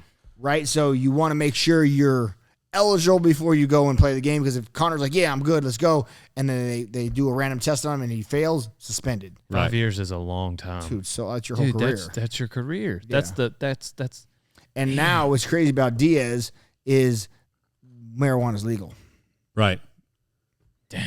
right? 5 years. My man That's just a wanted, death my, sentence. my man just wanted to, it's a super death sentence. My man wanted Yeah. to smoke a little weed, train, do some jiu-jitsu, and Right. yeah, got 5 years. That's a death sentence. It's kind of like the SMU deal Yeah. when they killed their program. Or what was it? 2 years. Yeah. They just never recovered. You can't. I mean, They're you- done. Yeah. 2 years. So Dude, that's what guys, he has so much money. He's like, the money you're enticing me with doesn't affect my $100 million in the bank. Right. I think $100 million is so much money. He doesn't need to get punched in the face. And I want to make say, I money think he anymore. sold part of what's his whiskey Proper 12. It was like 600 million or something crazy is what they sold Yeah. it for. Something outlandish. So it's not like my man's living on yachts in Yeah, the Caribbean, right. and they're like, I don't know if I want to fight. Like next week, call me. Right. Yeah. So Yeah. I think that's the issue. how often do Do they not do those random tests very often? Like, why would he even chance it? Because he's not in the testing pool. Right. No, I'm Looking talking back. about like Nate looking back. Like, why would a guy even like?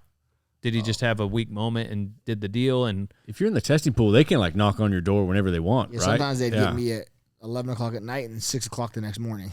Yeah. dang, Mm-hmm. so I mean, it wasn't a surprise. Like it was. Yeah, but also I think there's people like me that they like. I got that jacket for having 50 some odd clean tests. Right. So I think there's some guys that they would push the envelope towards more like, yeah, we know he's good. I know he's good. Right.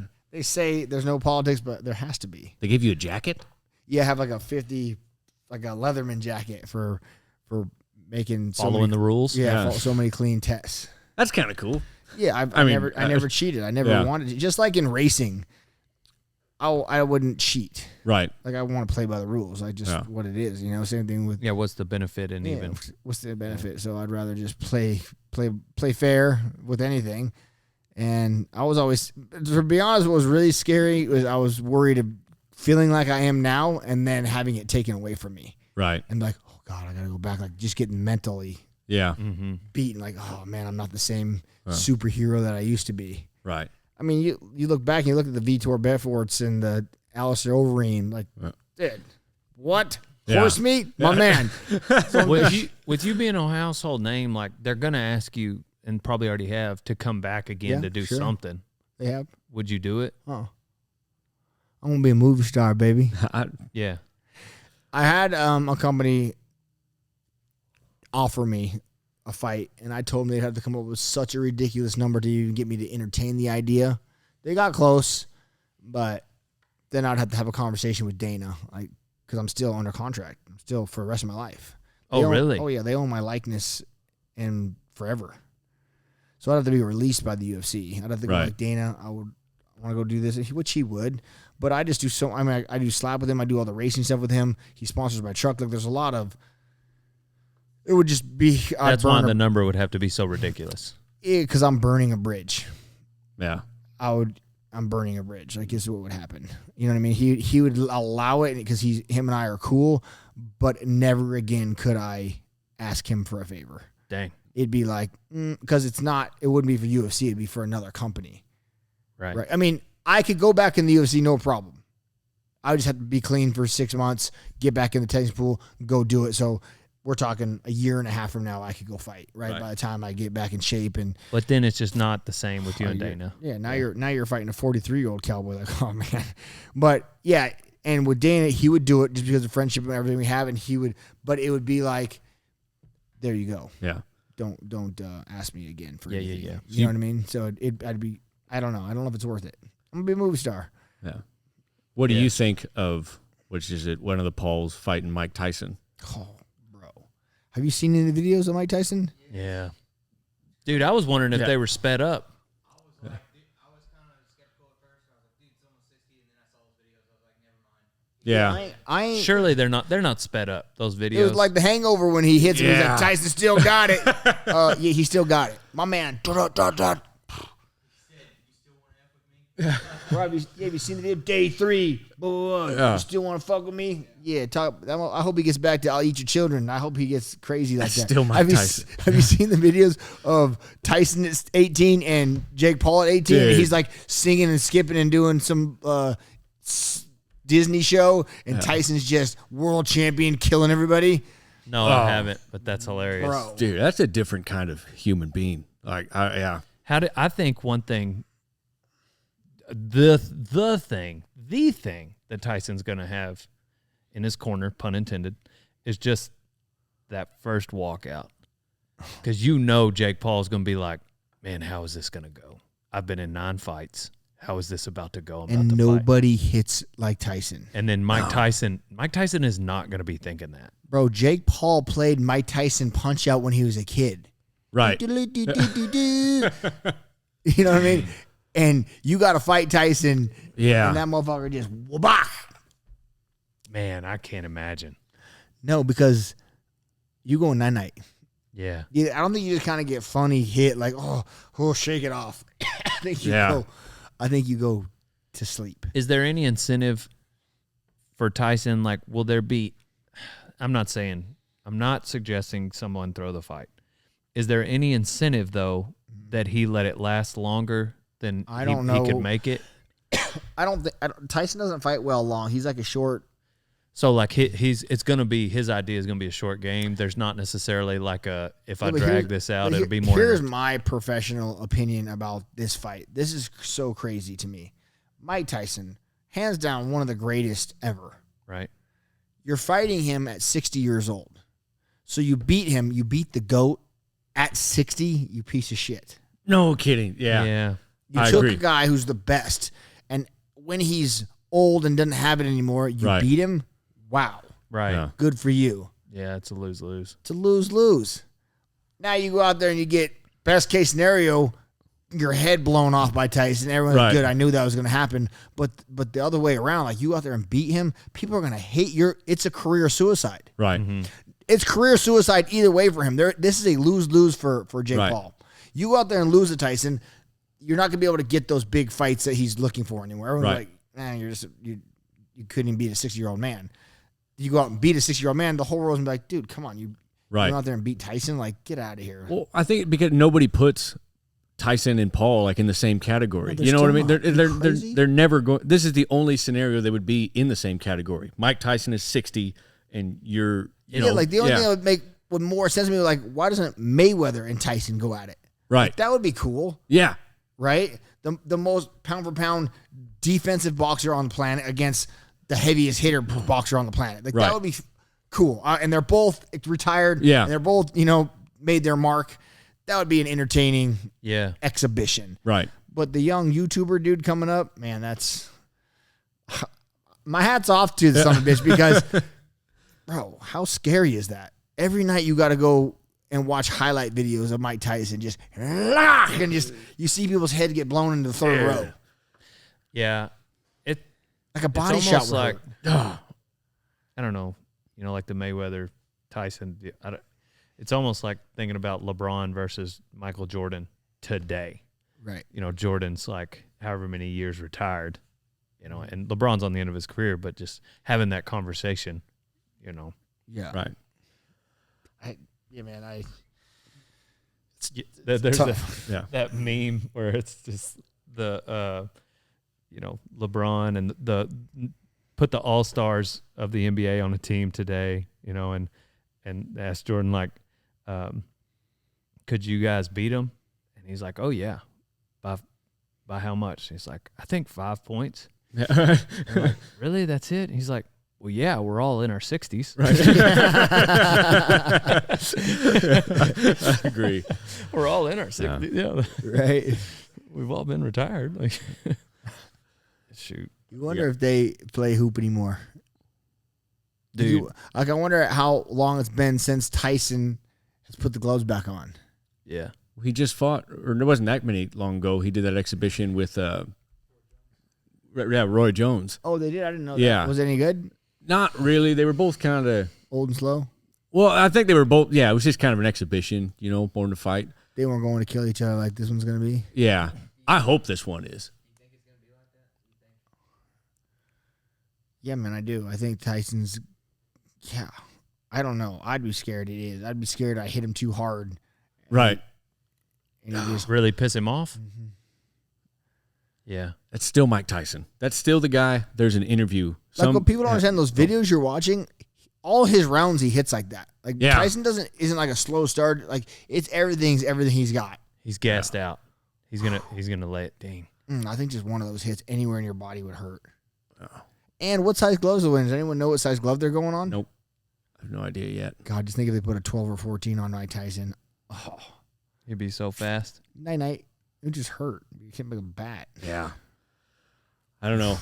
I just always think about there's an interview of Tyson, and it's just kind of like frail. I don't know if he's British, but this white-haired reporter and everything, and he's talking to him. I think he asks him some question about his daughter or whatever, and Mike Tyson kind of answers it and everything, and he just looks at him and goes, "You have to go now." And it was just, like, Yeah, you yeah, imagine, yeah. I don't know if you could Yeah, ever I've seen that. imagine, like, I don't know. I think there's some things that just don't go away with time, and Power's one of them. yeah, Power's one of them. yeah, Yeah, like Rocky 4. Yeah. 5. Well, when he's fighting the Russian Oh. in 4, and Yeah. he's like, "You're too old. Yeah. You're to this. You're to this. Like you're just gonna have to grind it. It's power. Yeah. We're gonna have to fight him with power. Oh, that's Rocky Balboa. That's Rocky 6. No, he's over there in Russia, and Really? and then it shows him. You're talking about when he's out running in the yeah, snow. he's in the snow, and he's just like, Drago. yeah, and he tells him logs. he's just like, yeah, it's the black guy's trainer that was a trainer for Apollo, Right. and he's. I'm pretty sure it's that one. Well, I know Maybe- there's no. You might be right. Yeah, because he goes That's my bad. hard nosed Yeah. power. Yeah, because he is really old, Right, And he yeah. fights that young guy. And You're he's right. throwing That's my trash bad. Rocky, cans a that's lot. 6. Yeah. Yeah, 6. My bad. I like way that off. movie. Yeah, I I thought do it was- too. Hopefully you can write a series where you get 6 of them of the greatest movies ever. I would love to. Just a bull riding. Why don't we do Can- the Dale Brisby movie? Because I would love a miniseries. It would be Let's- so much better. Rocky 1, who's he fight? Apollo Creed. Apollo Yep. Creed. Same Rocky 2, Apollo Creed. Apollo Creed. Rocky 3, Clubber Mr. Lang. T. Mr. T, right? Clubber Lang. Clubber Lang. Clubber Lang. All right, 4, Drago. Drago. Russian. The Russian. 5, Tommy Gunn. Tommy Gunn. Tommy Gunn. That's Tommy- right. In the street. The machine. He's got his little hat. Tommy the Machine Gun. Backs him up into a car. Yeah, Adrian has since passed, and Yep. he's dealing with Adrian's drunk brother. Yeah. I don't know how many times Rocky can make a fortune and lose it, but that's the theme What do you to guys like think 3 about of Creed those. 3? Did you see the new Creed? No, I haven't seen any of the Creeds. The Creed 3 is pretty good. They did a good job. Kind of like he's retired and comes back. Yeah. for- They're very, once you go into those movies knowing that they are different than the Rocky movies, because Rocky movies, at the end of the day, this is about Rocky Balboa and it's about boxing and the struggles like related to that. Creed is very, sometimes it gets a little existential, like he's kind of dreaming, which is cool. I mean, you think about it when you're actually fighting. Yeah. Like it's just you. You're not really listening to the crowd a whole lot. Like it's just you and that dude in there. I appreciate that part of it. There, I was thinking about Rodeo Cowboys. We talked about a couple of people that have had injuries, and that's why they retired. JB being one of them. Right. And, like he had broken neck, surgery, lay right here till the surgeon gets here so you're not paralyzed. If you do this again, you could be paralyzed or die. And so for JB, it's a very clear cutoff, which has its own, demons to battle. I get. But that's different than like trying to figure out if you're going to retire when you're healthy and when you're still fighting. Like I feel like it's almost liberating to be told you have to quit Right. rather than deciding to quit. For sure. I mean, did you deal with that? Like knowing that like you are still healthy enough to do certain things? Yeah, Like how but tough was that for you to walk away? Really easy. It was like the biggest breath of fresh air. Like, and I didn't tell anybody. No one knew. Not even my wife. No one knew. Dang. They didn't know till I said it, and they were like, "What? Where'd this come from?" Yeah. I was like, "Yeah." And that was the fight that went on for 3 fights. Like, I got hurt or sick. I don't remember how. Yeah, I got sick. He got sick. 3rd time we fought, so it got rescheduled 3 times. Right. And it was just, and then the opponent changed. Yeah. So Right. it was just like the longest. So it just kept adding to my, yep, this is it. Yep, Yeah. this is it. So, Dang. yeah, because I had to ride those emotions that I hate 3 more times. Yeah. Yeah. And we make it all the way to the fight, like to the fight night. Like Joe Lazone, both times, night after weigh-ins, I got so unbelievably sick I could barely even move. Doctor called the fight. Next one, something happened with his meniscus or something. I don't know. He couldn't open his knee or something. Yeah. The day of the fight. Yeah. So the night laying there, not eating, cutting away, all that. I went through all that 3 times. Right. And then took the last fight with Jim Miller on short notice. Well, I mean, it wasn't short notice for me because I'd been training the whole time and someone fell out for him. So it just all, Yeah. fine, let's go. Let's get this over with. Basically is what it was. Yeah. Yeah. So, yeah, there's days I think about, like, man, would you do it again? Could we still be doing it? Who knows? I feel a lot better now Yeah. playing. Well, you seem at peace. Yeah. To me, like I'm not asking because I think that you feel a certain way, but just like observing it with Rodeo Cowboys, it just seems like that's the only world I have to relate to in that sense. And I think if I didn't have something to fall back on, like if I wasn't racing and I wasn't going into movies, and I think I'd be stuck in limbo. you were also pretty smart with your money, it Yeah. seems like. Yeah. When was the point when you knew you had fewer days left in your career than what was behind you? probably 3 years till I knew. Like the last 3 years. Did anything change? Like no, in I your could training? the training switched up big time just because I was getting older and I couldn't push to the level at which I used to. But I would tell them, I can see the end of the tunnel. Like I can see it. Yeah. I already rounded the corner. It's just right there. Right. Yeah. So I knew that was coming. I knew my days were Because there's a point in the beginning when I'm sure you're naive and you're just like, this is going to go on forever. forever. I'm gonna, whoever the oldest fighter is, that's how Well, long when I'm you going get to in make the it. UFC, the hardest part is not getting UFC. It's staying there. Yeah. Yeah, I mean, like a lot of those guys come in 1, 2, 3 fights, they get washed out. So Yeah. making a name and being there over and over and over, that's the hard part. So once you become that, then it's like, yeah, now we're just on the gravy train. What's the biggest reason they get washed out? They either don't have it or is it a girl? I don't know.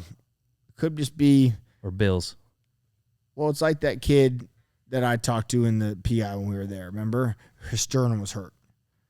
Do you remember when we were getting my groin fixed? Yeah. I don't know, the kid, some new kid, took a short notice fight, and he lost. I didn't know anything about him. I had a feeling that's what happened, and he was in there getting his sternum worked on. He was fighting in like 4 or 5 days. And I said, you need to think about your career, kid. Right. Think about what you're about to do. I understand you want to be tough and take that fight. I said, but I bet you this is your second fight, and you probably didn't win your first one. He's like, yeah, exactly. And I was like, I just had a hunch. Yeah. I said, you go out there and take another loss, you're out. You're done. They're just it's a machine, a giant machine that if you're not making money and you're not doing, if you're not winning and a poster boy, you're out. You're gone. There's too many people on that list that'll take your spot. Right. So hopefully he took, I don't know if he did or not. Hopefully he took my advice and called and said, I'm out for an injury. Do you think, like, is it just a different game now versus when you started? Yeah, because I used to fight injured, sore, hurt. As long as I said I'm going to be there on that day, just like May 18th, I'm going to be there. Right. Yeah. I'll be there. Yeah, no matter what, I'm going to show up and I'm going to do it. So, but now, yeah, there's a lot more to it. But I also created a part in my being that I could afford to show up and take a fight and be okay. So I wasn't on the 1 or 2 fight deal. Like I'm the household name. I was there. Absolutely. So anymore, yeah, I see a lot of fighters fighting not to lose instead of going out there to fight to win. Right. That makes sense. I understand what you mean. Right, the killer drive, like going for everything and the chance of you getting clipped and knocked out. Those are the fights that really everyone wants to watch and make the big money. Yeah, when you go out there and like the Justin Gaethje, she's fighting on UFC 300. Him and Blessed. What's Holloway? Max Holloway. Yeah. They're fighting each other. You know, that's gonna be a hell of a scrap. Absolutely. Right. And that's so different than rodeo. Like you can be in a slump. Sure. Like it is all on you. Like you do have to pay your fees, but you get to decide where you're going to enter. You get to decide what bronc you're going to get on. You get to decide, if you're done or not. And some of that is, maybe that means guys aren't working as hard at it. Right. But it does leave an opportunity for the guys that do want to work at it, and the guys that don't work at it, that just pick at them, sometimes get labeled as added money. But if you're willing to go in there and be the guy that can work at it, but you get to decide, it's all on you. So is fighting. It sounds a little similar to PBR and the way that structure is set up. But as far as rodeo, yeah, I mean, I guess it is you reap what you sow. If you want to be the best, you go in there and win. I guess what I'm saying is I think at times there's maybe a little less pressure, because you can stay in the game constantly as an underdog until your day comes. It sounds like it'd be hard to be an underdog for very long, I guess is what I'm saying. In fighting, yeah. Fighting. Yeah, you can't just make it through the motions. You have to be in it to win it. Right. Which is all preparation. Preparation is what you're prepared. If your preparation is good, you're going to go in there and succeed. Right. 100%. Yeah, if you've trained enough, if you've worked hard enough. Yeah, exactly. Is there a level of physical fitness where it's just like, as far as your weight and your potential strength, you've got what it takes. Now it's only mental. Like, oh yeah, oh yeah. Exactly. You can see your body change. For me, it was when I was 173. That was like the sweet spot. Like, yep, we're there. Yeah. Now it's just cut the rest of the weight, conditioning and all that's there. Now just the mental side, staying mentally strong. Yeah. Those nights, That's the only game. the only game. That's what I feel like, having been in an opportunity where I've gotten to help a lot of young rodeo cowboys. It's just like there's a certain, all right, if you can do this many chin-ups, if you've got this flexibility and dexterity, if you've ever even seen a horse before, like you check all these boxes, now it's like, let's see where your mind is. Mind is, it's all mental. 90% mental, and then the rest is in your head, to quote Mickey Mantle. But there's some people that come in and they were giving me a hard time because I gave this kid a hard time. They'll show up and like, hey, it might be 90% mental for you, but that other 10% is physical. You need to lose 23 pounds. Yeah, and then come right. talk to me. You know, there's sometimes it's just like, nah, you're not ready. Come back. Sure. You know, like this is course. just an injury waiting to happen. You know, it's already dangerous. And then there's some of those, I'm sure there's people in the rodeo game too where you're like, how they just have it. Yeah. It don't matter what they do. They don't check any of the boxes. None and of the then boxes. they just and do they it. just do it. Yep. Yeah. I would argue JB's one of those people. Absolutely. You know what I'm saying? Yeah. Like, yes, he's not overweight, but Right. like he defies all the odds Right. that someone would say, you know, this is what you got to have. Yeah. He's taller. You know, Right. they say you got to be short to ride bulls. Like JB's tall, Yeah. and he doesn't work out. He's been in a gym once. I don't know that he could do he could probably do a chin up. He's ridden enough bulls, but like with you take away his bull riding strength, he's not doing a chin up. Right. You know what I mean? Yeah. So there are those guys, like you're saying, they just, who is that right now going that defies all of it? Or is somebody just in your career maybe? Yeah, I don't know who would stick out the most that I could say, like, how does he you just see it in the gym a lot. Like the new up and coming kids, like, man, how do you just go that hard and have it? And you look at them like DC, Daniel Cormier, a big, fat, blown out dude. Like, bro, you are not athletic. And he goes out there and wins 2 belts in the UFC. Right. Yeah. You are not the peak male specimen. It's just Right. you're not it. Yeah. But he goes out there and defies that. Like, oh, God, you're just. Yeah. Well, Strickland's not necessarily just like cut up and like everything. He's super big and tall, but like he's not. And then he'll wear his Timberlands and an all white tee. He doesn't look like a cookie cutter fighter. Right. Now he definitely looks like somebody that could whoop some ass. Yeah. You know. Yeah. I was gonna say Paddy Pimblett in the off Yeah, fights. You know what I right. mean? You know who I'm talking about? The British Nuh-uh. guy with the bowl cut. He's really funny, but he's just notorious. He'll cut weight and he will show up. Eating pizza, 200 pounds. He puts it back on, and I carry all my weight in my face or whatever. It's like he just gets these jowls on him. He just looks like a fat kid. Yeah. It was neat to see what's his name. Was it Forrest? Yep. And he was there, and that was cool to see him. Still doing it. That was neat. Yeah. He was in the cafeteria when we stopped by. Yeah. Super nice. Nice. That's cool that Dana uses guys too. I think that's what I'm saying. If you're in with him, you're in with him forever. That's why that conversation would be tough. We're about an hour and a half away from riding a bull. Yeah. What's your motto? What's your life advice? That's how we wrap these up. Do what you say you're going to do. Yeah. Pretty simple. Yep. Be that guy. Be the guy you can, when I tell you I'm going to sue, you'll be like, yeah, Cowboy will be here because he said he's going to be here.